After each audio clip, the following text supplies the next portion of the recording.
may pera. Madaya kayo ate. Hindi, wait Sinend ko na lang. yung payment. Sir, Sinend ko na yung payment. Hindi mo pinayasugot. Ayan po si ate guys. Tandaan nyo po ang mukhang yan. Hindi man po yung mukhang yan ang makakatransact nyo sa future. Maaaring may makaharap kayo na ganitong modus sa future. Ganito yung ginagawa nila. Nagbibenta sila ng mga cellphone na nakalahati sa original price. Halimbawang 20,000 yung price ng cellphone nila. Binibenta nila ng 10,000. So, katulad itong nangyari kay kuya, na harap-harapan mismo. Nagbayad siya ng GCash. Tinanong niya kay ate yung number niya. Pinakita din ni kuya yung pangalan niya na pagsisindan ng pera. At nag-okay naman si ate. Kaya nung nasent na ang pera, doon na niya pagaganahin ang kaniyang modus. Maya-maya po guys ay makikita nyo ang kanyang mga pamamaraan. Pakikalat nyo po ang video na to para makita po ng lahat ang ganitong modus para ma-aware po kayo. At ma-aware din po ang iba. Sana po ay makatulong. Kawawa naman po yung mabibiktima sa future. Pasalamat. Si kuya at meron siyang record na video. Dahil kung wala, marahil siguro ay baka natabla na yan. Okay. Sabi ko na lang po yung Gcash number. Number niyo po. 09. Sir, 916. Kung makikita nyo, si ate mismo ang nag-dictate kay kuya ng kanyang number. 8165. Ito na po, ma'am. Ayan. Tama po yung pangalan. At siya pa mismo ang nag-okay or nag-approve na tama yung pangalan ng GCash ni ate. Wait lang. At ayan na nga, nagsabi na si ate na wait lang daw, lalabas na ang tinatawag na sigbol technique ni ate.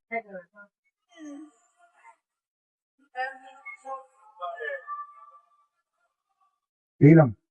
Ha? Sige lang. Sige lang po. Wait lang. Sige po, sige po. Parang ano nangyari? Ang pangalawang wait lang ni ate ay dinampot na niya ang cellphone. Tinanong pa niya kung parang ano daw ang nangyari.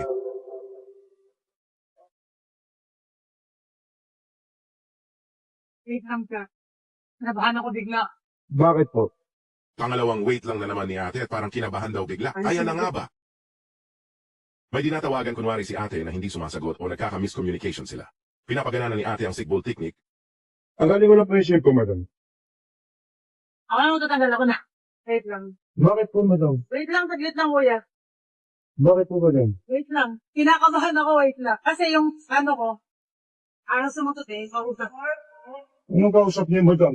Eh! Hindi pwede, madam. Anong kausap niyo, madam? Madam, anong kausap ko, eh?